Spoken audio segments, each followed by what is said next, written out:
여러분 같이 박수 쳐주시면 감사하겠습니다.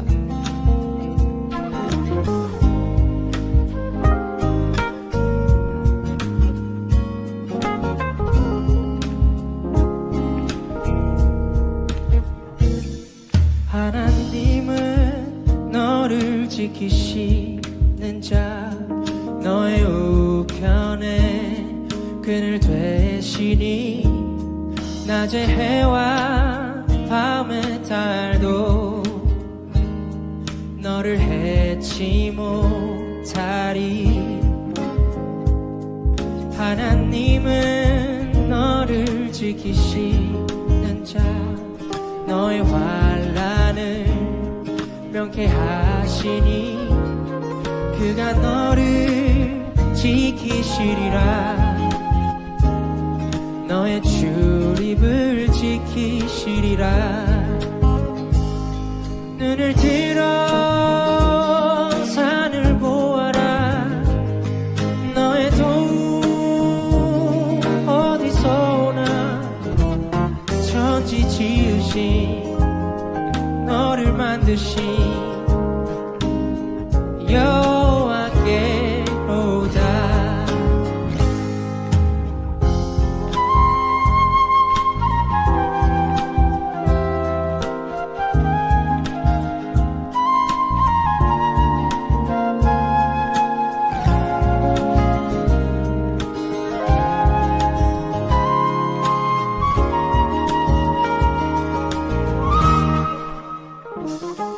하나님은 너를 지키시는 자, 너의 환난을 면케하시니 그가 너를 지키시리라.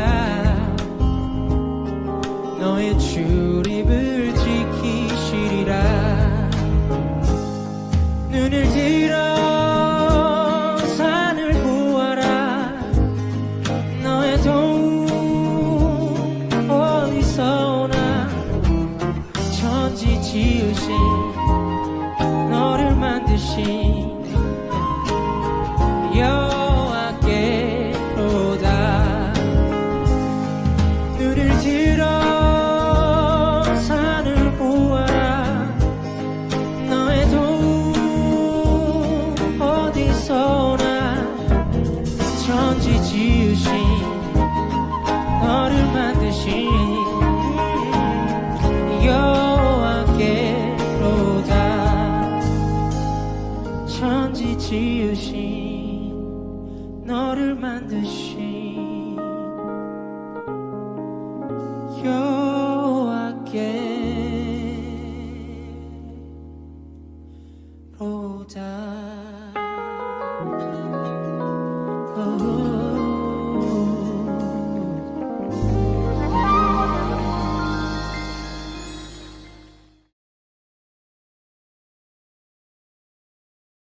하나님께서 오늘 우리에게 주신 말씀은 창세기 39장 1절에서 3절까지의 말씀입니다. 창세기 39장 1절에서 3절까지의 말씀 우리 같이 한번 읽어보도록 하겠습니다. 요셉이 이끌려 애굽에 내려가매 바로의 신하 친위대장 애굽 사람 보디발이 그를 그리로 데려간 이스마엘 사람의 손에서 요셉을 산이라. 여호와께서 요셉과 함께 하심으로 그가 형통한 자가 되어 그의 주인 애굽 사람의 집에 있으니 그의 주인이 여호와께서 그와 함께 하심을 보며 또 여호와께서 그의 범사에 형통하게 하심을 보았더라. 아멘.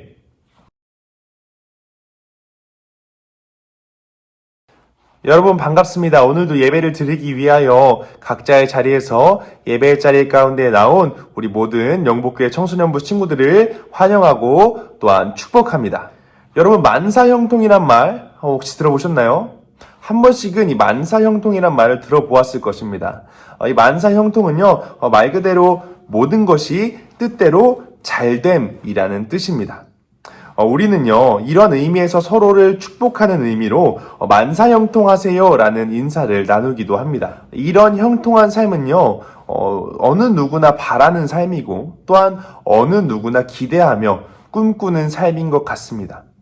그래서 우리가 인터넷에 만사형통이라는 단어만 쳐봐도 수많은 강의와 수많은 책자들을 우리가 확인할 수 있습니다. 그러나 우리가 이렇게 바라고 우리가 이렇게 꿈꾸는 만사형통의 삶과는 달리 우리의 삶은 우리가 항상 원하는 대로 항상 좋은 쪽으로만 흘러가지 않는 것을 우리가 종종 느끼게 됩니다. 그러한 모습들 속에서요, 저는 마치 우리의 인생이 롤러코스터와 같다는 생각을 하곤 합니다.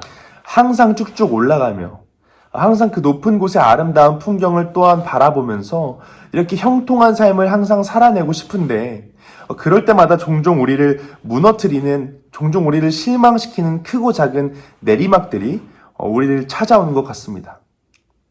그리고 그런 내리막들이 우리를 찾아올 때마다 우리는 크게 넘어지고 또한 쉽게 무너지는 것 같다는 생각이 들었습니다.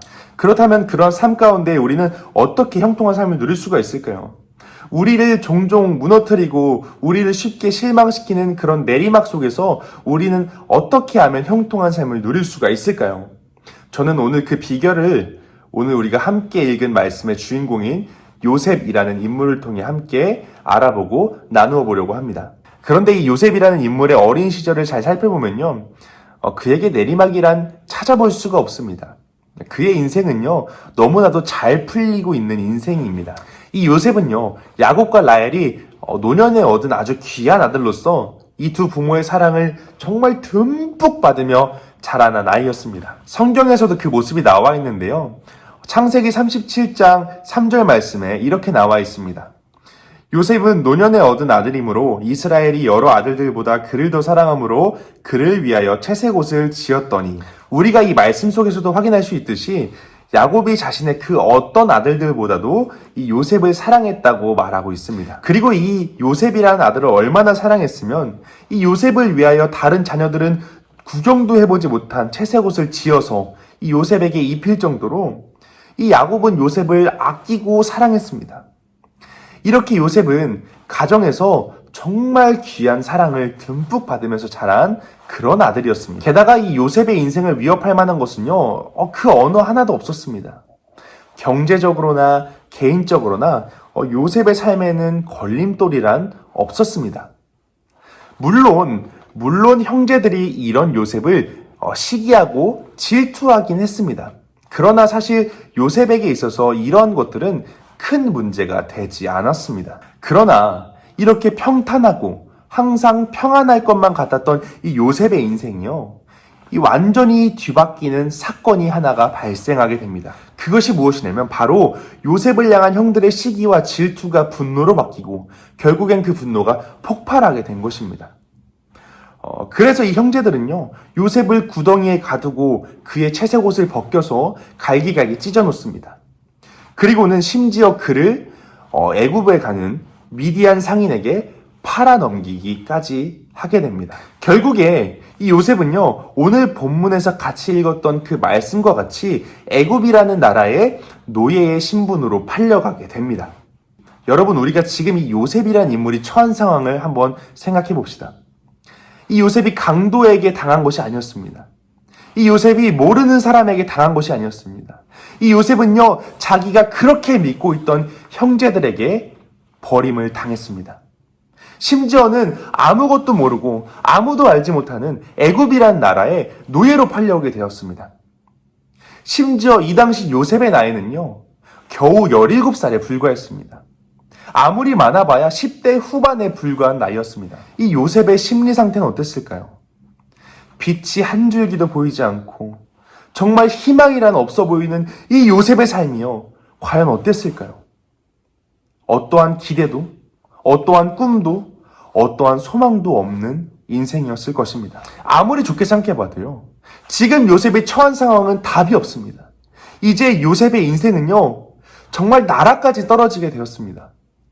길을 가는 사람의 10명을 자꾸 물어봐도요, 똑같은 답이 나올 정도로 이 요셉의 삶은요, 정말로 끝이 나버렸습니다. 그런데 성경이 말하고 있는, 성경이 평가하고 있는 이 요셉의 삶은요, 이러한 우리의 생각과는 조금 다릅니다. 오늘 성경에서는요, 그 어디에도 이 요셉이 그런 상황으로 인하여 절망하고 또한 좌절하고 또한 무너졌다고 표현되는 구절이 그 어디 한 군데도 나오지 않습니다.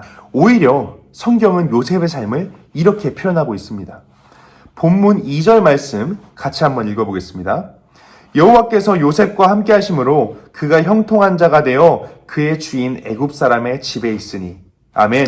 여러분, 요셉의 삶이 어떠하다고요? 여러분, 요셉의 삶이요 형통했다고 합니다. 정말 나라까지 빠진 이 요셉의 삶이요 형통했다고 말하고 있습니다. 여러분, 너무 놀랍지 않으세요? 요셉의 삶은요 그 어떤 인간의 사고로도 답이 없는 인생이었습니다. 그런데 놀랍게도 오늘 성경이 말하고 있는 요셉의 인생은요 형통했다고 말하고 있습니다. 오늘 나락으로 빠진 이 요셉의 인생이요 형통한 삶이었다고 말하고 있습니다. 우리는 여기서 한 가지 의문점이 됩니다. 그렇다면 도대체 어떻게 이 요셉의 삶이 형통할 수 있었던 것일까요? 단순히 요셉이 운이 좋아서였을까요? 요셉이 잘생겨서였을까요? 요셉이 똑똑해서였을까요? 요셉의 능력이 특출나서였을까요? 아니요, 그것들이 다 아니었습니다. 요셉이 오늘 성경에 나오는 말씀과 같이 형통할 수 있었던 이유는요, 바로 딱 한 가지였습니다. 다른 어떤 이유도 아닌 한 가지 이유 때문이었습니다. 그 이유는 바로 오늘 우리가 같이 읽은 2절 본문 말씀에 나오게 됩니다. 같이 한번 읽어보겠습니다. 여호와께서 요셉과 함께 하심으로 그가 형통한 자가 되어 그의 주인 애굽 사람의 집에 있으니. 아멘. 요셉의 삶이 형통할 수 있었던 비결은 바로 하나님께서 요셉과 함께 하셨다는 것입니다. 여기서 중요한 것은요, 주어가 중요합니다. 하나님이 요셉과 함께 하셨다는 것입니다. 그 어떤 다른 요소가, 그 어떤 다른 것이 요셉과 함께 한 것이 아니라요, 하나님이 요셉과 함께 하셨다는 것입니다. 하나님이 함께 하셨기 때문에 요셉은 그 하나님을 신뢰하고 그 하나님을 의지했습니다. 그런 요셉의 중심을 보시고 하나님께서는 그 요셉의 삶을, 다들 실패했다고, 다들 무너졌다고 말하는 그 요셉의 삶을요, 형통하게 만들어 주셨다는 것입니다. 이 요셉에게는요, 하나님이 나와 함께 하신다는 그 신뢰가 있었고, 그러한 요셉을 하나님께서는 절대 포기하지 않으시고 요셉과 항상 함께 하심으로 그 요셉의 삶을 형통하게 만들어 주셨다는 것입니다. 여러분, 형통한 삶의 비결은 바로 이것입니다. 하나님과 함께하는 삶, 그것이 바로 형통한 삶의 비결입니다. 여러분, 우리의 삶에 있어서요, 크고 작은 문제들이, 어려움들이 다가올 수 있습니다. 그것이 인간관계의 문제일 수도 있고요, 죄의 문제일 수도 있고, 개인의 문제일 수도 있고, 상황적인 어려움일 수도 있습니다. 그럴 때 우리는 정말 어디 이야기할 곳도 없고 의지할 곳도 없고 정말로 감당하기 힘들어서 포기하고 싶어질 때가 많습니다. 그런데 하나님께서 그런 우리의 삶 가운데 오늘 이 요셉의 이야기를 통하여 이렇게 말씀하고 계십니다. 여러분, 절대 좌절하지 마십시오. 여러분, 절대 낙심하지 마십시오. 여러분, 절대 포기하지 마십시오. 오늘 요셉과 함께 하셨던 하나님께서 여러분과 함께 하실 줄로 믿습니다. 여러분과 함께 동행하시며 여러분의 길을 인도하시며 여러분의 삶을 형통하게 만들어 주실 줄로 믿습니다. 그렇기 때문에 우리가 해야 될 것은 딱 한 가지입니다. 바로 하나님과 함께 하는 것입니다. 바로 하나님을 간절하게 붙잡는 것입니다. 하나님을 신뢰하고 하나님을 의지하는 것. 오로지 하나님께서 우리를 지키실 것을, 그것을 믿으면서 하나님을 신뢰한다면 하나님께서는 여러분을 끝까지 지키실 것입니다. 여러분이 어디에 있든, 여러분이 무엇을 하든, 여러분이 어떤 일을 당하든 하나님께서 여러분에게 그 삶 가운데에 형통한 삶을 허락하실 것입니다. 사랑하는 우리 영목교회 청소년부 친구들, 이제 설교를 마무리하려고 합니다. 우리가 롤러코스터를 탈 때요, 그 롤러코스터가 무섭던지 무섭지 않던지 우리는 그것에 상관없이 이 놀이기구를 아주 즐거운 마음을 가지고 타게 됩니다. 그런데 이 놀이기구를 즐겁게 이용하기 위해서는요, 우리가 항상 지켜야 하는 것이 있습니다. 그것은 바로 안전벨트를 착용하는 것입니다. 그럴 때에 우리는 우리의 롤러코스터가 오르막이든 그것이 내리막이든 그 어떤 두려움 가운데에서도 즐거움으로 완주할 수 있게 됩니다. 여러분, 우리 삶 가운데에도요, 이런 안전벨트와 같이 우리를 든든히 지켜주시는 분이 계십니다. 그 어떤 어려움 가운데에서도 우리와 함께 동행하시며 우리를 지키시는 분이 계십니다. 바로 여호와 하나님이십니다. 요셉과 함께 하시며 요셉을 지켜주신 하나님께서 항상 우리의 안전벨트가 되어주셔서 우리를 세상 끝날까지 지켜주시고 우리를 세상 끝날까지 보호하시고 우리와 함께하여 주신다는 것입니다. 그 하나님을 신뢰하고 그 하나님을 의지하며 항상 하나님과 함께하는 우리 영복교회 청소년부 친구들이 되기를 주님의 이름으로 축복하고 소망합니다. 그래서 저와 여러분이 항상 하나님과 동행하며 하나님께서 만들어주시는 놀라운 그 형통한 삶이 되어서 날마다 삶으로 그 은혜를 누리고 삶으로 그 은혜를 체험하는 우리 영복교회의 모든 청소년부 친구들이 되기를 주님의 이름으로 축복하고 기도합니다. 기도하겠습니다. 하나님 감사합니다. 오늘 우리가 주님께 예배드릴 수 있는 이 귀하고 복된 날을 허락하셔서 우리가 주님께 나아올 수 있게 하시니 하나님 너무 큰 감사를 드립니다. 하나님, 우리가 오늘 요셉의 삶을 통하여서 하나님과 함께하는 것, 하나님과 함께하는 삶이 진정한 형통을 누리는 삶임을 우리가 함께 나누었습니다. 하나님, 오늘 우리가 함께 나눈 이 말씀처럼 우리가 언제나 어디서나 하나님과 함께함으로 어떠한 상황 가운데에서도 어떠한 고난과 어려움이 오더라도 우리가 항상 주님과 함께함으로 형통함을 누리는 요셉과 같은 그런 귀하고 복된 청소년부가 될 수 있도록 주님 우리 친구들과 함께하여 주시옵소서. 모든 순간순간 우리와 함께하시고 우리와 동행하시고 우리를 지키실 것을 믿으며 우리를 너무나도 사랑하시는 우리 주님 예수 그리스도의 이름으로 기도하였습니다. 아멘.